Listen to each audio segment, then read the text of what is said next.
Go find your basket of fruit and pick out an apple you think looks good. Now, using a sharp cutting knife, carefully cut the apple at a slight diagonal so that it slices right through the center of the apple core. While we're here, let's save 2 of the seeds because we'll be needing them later. Now that we've got our 2 halves, let's take the side that still has the bottom attached and place it face down on a cutting board. We'll need to place 2 butter knives perpendicular with the top and bottom of the apple. Now we can carefully cut down along one side of the apple core until the knife bottoms out on our makeshift spacers, then use the spacers as a guide to gently cut in from the side. When the 2 cuts meet, you'll have an apple wedge that pops right out.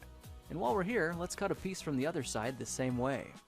Now our goal with these is to cut out 3 more L-shaped wedges about a 1/4 inch thick. And this time, rather than cutting in sideways toward your fingers, try turning the piece over so you can cut downward and meet the first cut at the bottom. Now with a little wiggle, a new apple wedge should break free. If you repeat the process 2 more times, then stagger the pieces back together, the effect is a beautifully layered wing. Now just cut the other piece the same way and your swan's body should look like this. To make a place for the head, all we need to do is carefully cut into the front of the body and gently lift the pieces out to reveal a clean and fairly deep groove. At this point, we can go ahead and grab the other half of the apple and place it between the butter knives like before, but this time we're just going to use them as spacers to cut an even slice off the bottom.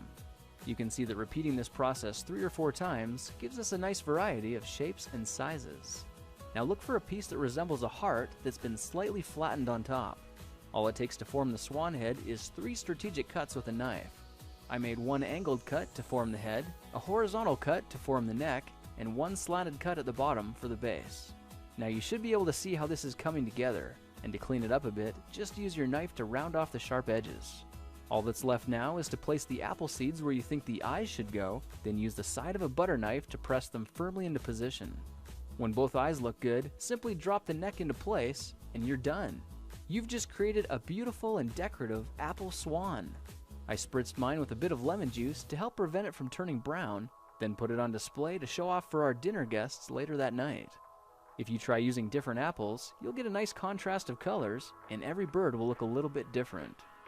Well, now you know how to take any ordinary apple and turn it into a decorative and edible apple swan. If you like this project, perhaps you'll like some of my others. Check them out at thekingofrandom.com.